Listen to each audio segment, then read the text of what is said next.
çox insan itirmək istəmir. Öz karyerasını qurduğu köhnə ənənəni biliyi, bazanı itirmək istəmir. Çünki bilir ki, yenilik olsa o gənclərlə rəqabət apara bilməyəcək, öz statusunu itirəcək.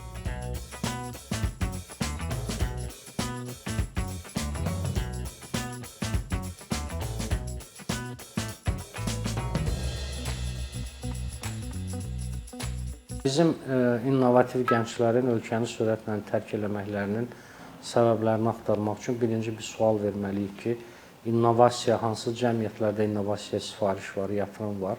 Çox ümumi şəkildə deyə bilərik ki, bir cəmiyyət əgər inkişaf eləyirsə, axtarışdadırsa, özünə müəyyən çağırışların dünya tərəfindən edildiyini düşünürsə, o innovasiyaya, yeniliyə açıq olur, yeniliyi axtarır, mükafatlandırır. Bu incəsənətdə də belədir, çünki incəsənət dünyanın bir mənalandırma təşəbbüsüdür. Bu texnologiyada da belədir, problemləri həll etmək üçün daha effektiv şəkildə yeni həllər axtarışıdır. Bu iqtisadiyyatda da belədir, yeni imkanlar tapıb əlavə dəyər yaratmaq cəhdləridir. Böyük bir rəqabət var, resurslar sürətlə tükənir, dünyanın əhalisi artır və artıq bu dünyada rəqabət etmək getdikcə çətinləşir. Bizim cəmiyyət əsasən mühafizəkar cəmiyyət olduğuna görə həm düşüncə baxımından, həm iqtisadi baxımdan biz mühafizəkar cəmiyyətik. Düşüncə baxımından bu bizim tarixi keçmişimizlə əlaqədardır əslində. Biz uzun müddət mühafizə etmək, qorumaq instinkti ilə hərəkət etmişik. Biz düşünmüşük ki, dilimizi qoruyaq, tariximizi qoruyaq, klassikamızı qoruyaq və bizim bütün təşəbbüsümüz keçmişdən bizə nə gəlib çatıbsa, davamlı onu reproduksiya eləmək, onun haqqında danışmaq, onun haqqında yazmaq, onu ucaltmaq, onu qorumaq olub. Təbii ki, bu yaxşı prosesdir, lazımdır, amma mənə elə gəlir ki, biz biraz ifrata varmışıq. Bizim bütün intellektual fəaliyyət sahəmiz, diqqət eləsəniz, biz artıq yeni heç nə yarada bilmirik. Və bütün sosial şəbəkələrdə, televiziyalarda, səhifələrdə yalnız və yalnız bizim köhnə müğənnilər paylaşılır, köhnə filmlərdən fraqmentlər paylaşılır, yazılan işlər əsasən klassiklərə dairdir, bir klassikə dair bəlkə yüzlərlə əsər yazılır. Niyə? Çünki biz həm keçmişə bağlıyıq, keçmişə bağlı olduğumuz üçün də müəyyən transformasiya həyata keçirə bilmirik və yeni məhsullar ortaya çıxmır. Sənət məhsulları nəzərdə tuturam. O yeni məhsullar ortaya çıxmadığı üçün də biz onları təhlil edib dəyərləndirə bilmirik. Cəmiyyət də yenilik axtarışında olmadığı üçün o yalnız müəyyən avtoritet tərəfindən təsdiqlənmiş şəxslərə istinad edir, onlara etimad göstərir. Bu ola bilər ki, qədimdəki bir klassik şairdir və ya tariximizdəki məşhur bir şəxsdir. Ona görə bizdə bu mənada fikri baxımdan bir yeniləşmə getmir. Biz əslində komfort zonasındayıq və düşünmək əziyyətli prosesdir, oxuyub analiz etmək lazımdır. Bizim həm orta məktəb sistemi, təhsil sistemi buna şərait yaratmır. Çünki siz orta məktəb proqramına baxsanız, bizdə 6 saat Azərbaycan dili və ədəbiyyat dərsi var və o materiallarla siz tanış olanda görürsünüz ki, artıq 6-cı, 7-ci sinifdən etibarən saysız hesabsız qaydalar əzbərlədilir və şagirdlər artıq o qədər qayda əzbərləyirlər ki, yəni dildən tələb imtahanda doğru yazmaqdır. Onlar bütün qaydalarını əzbərə bildikləri dili effektiv istifadə edə bilmirlər. O dildə özlərini ifadə edə bilmirlər, dünyanı anlaya bilmirlər.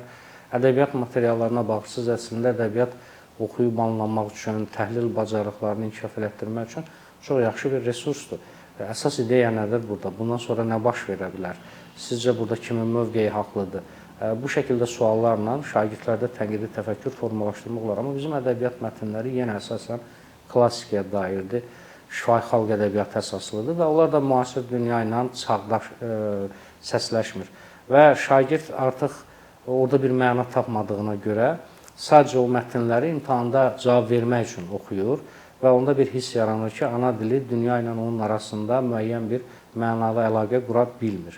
Onun nəticəsində də biz artıq o Piagetin nəzəriyyəsinə görə ki, 12 yaşdan etibarən abstrakt düşünməyə başlayırıq, simvollarla düşünməyə başlayırıq, biz o prosesi gerçəkləşdirə bilmirik. Və insanlarımız ümumiləşdirmə edə bilmir, anlayışları doğru düzgün qiymətləndirib müəyyən bir situasiyaya tətbiq edə bilmir. Sadəcə misallar, rəvayətlər üzərindən düşünür. Məsələn, sosial şəbəkələrə baxın, əsas yanaşmalar belədir. Bir gün bir dərviş, bir gün biri o birisinə dedi ki, dahi filosof filan kəs dedi ki, yalnız belə tək-tək hadisələrə dair ümumiləşdirmələrdir. Və nəticədə bizdə düşünmə baxımından, incəsənət baxımından, yaradıcılıq baxımından innovasiya baş vermir və cəmiyyət də bu innovasiyanın axtarışında olmadığına görə onu dəstəkləmir. Yəni çox istedadlı bir rəssamı və ya yazıçını mən cəmiyyətin dəstəkləyib ona müəyyən qədər kredit verib, səndə istedad işığı var, biz sənə dəstək olduq, indi baxaq sənə biraz vaxt tanıyırıq, daha da təkmilləş, bizim sənə verdiyimiz, yəni bizdə sənət məhsulu gündəlik istehlak məhsulu deyil. Müəyyən nazirliklərin indi istəyərək və ya istəməyərək ən azından formal olaraq ayırdığı büdcə olmasa sənət əsərlərinin sifarişinə demək olar ki, bizdə sənədi xalq heç vaxt yaşatmayacaq. Bu da o demək ki, bizim artıq bir çox məşhur tutaq ki, rəssamımız artıq xaricdə. Yaxud iqtisadi baxımdan. İqtisadi baxımdan biz əsasən resursdan asılı bir dövlətik. İndi resursun tükəndiyi, sürətlə azaldığı bizdə ciddi narahatlıq yaratdı deyə müəyyən müzakirələr yarandı ki, biz ölkəyə valyuta daxil olmasını hansı qaynaqlarla təmin edə bilərik. İndi müəyyən son dövrdəki hadisələr neftin qiymətini qaldırıb və mən qorxuram ki, bu da bir arxayınlıq yaratsın. Nə olur? Dünyada bu belə bir klişe deyim var, dəyişməyən yeganə faktor dəyişikliyin özüdür. Və bu dəyişiklik artıq artan təcillə baş verir. Yəni getdikcə sürətlənir. Əgər siz 15-ci əsrdəki bir insanı götürsəniz, o 19-cu əsrdəki bir insana daha çox oxşuyur. Nəinki 19-cu əsrdəki insan 20-ci əsrdəki insana. 2050-ci ildə yaşamış bir insan 1905-ci ildə yaşamış bir insanla daha ortaq fikrə malikdir. Nəinki 70-90 və ya 2000-ci illərdə. Yəni bizim həyatımıza internet kimi bir sosial şəbəkələr kimi bir faktor daxil olub və biz fərqində olmasaq da bizim düşüncəmizi çox sürətlə dəyişir. Yəni bu dəyişiklik o qədər sürətlə baş verir ki, bizim artıq gözləməyə vaxtımız yoxdur. Biz bir kənarda durub gözlədik neftdən gələn gəlirlərin hesabına. Və bir də baxırıq ki, qatar getmək üzrədir. İndi qatarın arxa vaqonlarına minmək istəyirik. O da yetərli deyil. Çünki məsələ sadəcə hazır bir məhsulu alıb istifadə eləmək deyil. Bir məhsulu ortaya qoymaq üçün mütləq mühit olmalıdır. O mühit hansı mühitdir? Bəzən deyirlər, məsələn, dahi İngilis alimi Newton. Heç bir alim, heç bir böyük alim tək başına işləməyib. Heç bir alim mühit olmadan, mühitin dəstəyi, sifarişi olmadan heç bir yerə gəlib çıxa bilməyib. Çünki elmdə, incəsənətdə, iqtisadi təşəbbüslər də ortaq təşəbbüsdür. Bunun üçün mümbit mühit olmalıdır. O mühit bizdə yoxdur. Bizdə sifariş olmadığına görə dəyişikliyə biz baxırıq ki, əsasən dəyişiklik meritokratiya ilə, qabiliyyətlə, bacarıqla yox, bioloji yaşla baş verir. Yəni biz gözləyirik ki, bir insan artıq o vəzifədə və ya o postda, o mövqedə yaşlanır. Sonra onun seçdiyi bir insan onu əvəz edir. Bu belə olan halda da yenə bir gənci yaşlanana qədər gözlədirlər. Onun yaşlılıq gənc vaxtı malik olduğu yaradıcılıqdan, enerjidən, o yorulmaz çalışmaqdan, özünü təsdiq etmək ehtiyacından istifadə olunmur. O da artıq qocalır və qoca bir insan bütün alimlərin həyatına baxın, onlar ən məhsuldar kəşflərini gənclik dövründə eləyiblər, 30 yaşa qədər eləyiblər. Ondan sonra elə böyük bir kəşfləri adətən olmur. Biz həmin o gənclik dövrünü buxovluyuruq. Onların enerjisindən, yeni düşüncəsindən istifadə eləmirik, yenilik kiçik düşüncələrindən istifadə eləmirik. Səbəb odur ki, bir çağırış hiss eləmədik. Biz düşündük ki, iqtisadi olaraq resursumuz var və fikri olaraq da düşündük ki, biz dəyişən dünya ilə bir dinamik münasibətə girməkdənsə nələrsə mühafizə eləməliyik. O mümkün deyil. Yəni mühafizə eləməklə dünyaya qoşulmaq mümkün deyil. Dünya çox sürətlə dəyişir. Hətta dünyanı dəyişdirən qüvvələr belə özləri artıq bəzi dəyişikliklərdən asılı vəziyyətdədirlər. O mənada mənə elə gəlir ki, bizim birinci sualımız bu olmalıdır ki, biz performansa, real nəticəyə yönəlmiş kriteriyalardan istifadə eləməliyik. Yəni bir müəssisənin açılışında əsas məsələ orada 2000 insanın işləməsi deyil. O müəssisənin büdcəyə ödədiyi verginin miqdarıdır. Bəlkə də bunu 200 insanla eləyə bilər. Bizim biraz tənqidi təfəkkür baxımından dəqiq fəlsəfi suallar soruşmaq və nəticəni alıb almadığımızı doğru meyarlarla ölçüb ölçməmək problemimiz var. Bu problem olduğuna görə biz düşünürük ki, yəni hələ uzun müddət vaxtımız var. Əslində vaxtımız yoxdur və gözlədikcə də biz bütün mümkün resursları əldən qaçırırıq. Müəyyən bir yenilik olduqda ona vaxtında qoşulmaq lazımdır. Bu da ondan irəli gəlir ki, biz dünyanı yaxından təqib eləməliyik. Amma biz dünyanı yaxından təəssüf ki, təqib eləyə bilmirik. Çünki bizdə hətta universitet camiasında belə ingilis dilində bilən, daima öz sahəsinə dair mütaliə edən, yenilikləri axtaran, ümumiyyətlə yenilik məsələsi bizdə yaxşı qarşılanmır. Məsələn, mən bir universitetə dəvət eləmişdilər, onların silabusunu, dərs proqramını birlikdə müzakirə edirdik. Mən orada gördüm ki, proqram çox geri qalıb. Və bu bir çox universitetdə var. Onlara təklif eləyəndə ki, bu mövzuları çıxarıb əvəzinə bu mövzuları daxil etmək lazımdır. Yəni belə danışıqda hər şey yaxşıdır, razılaşılır, amma işi reallaşdırmağa gələndə artıq müəyyən dinamika işin içinə girir ki, yox, bu artıq təsdiq olunub, biz bunu dəyişə bilmərik, indiyə kimi belə görmüşük, belə getməlidir.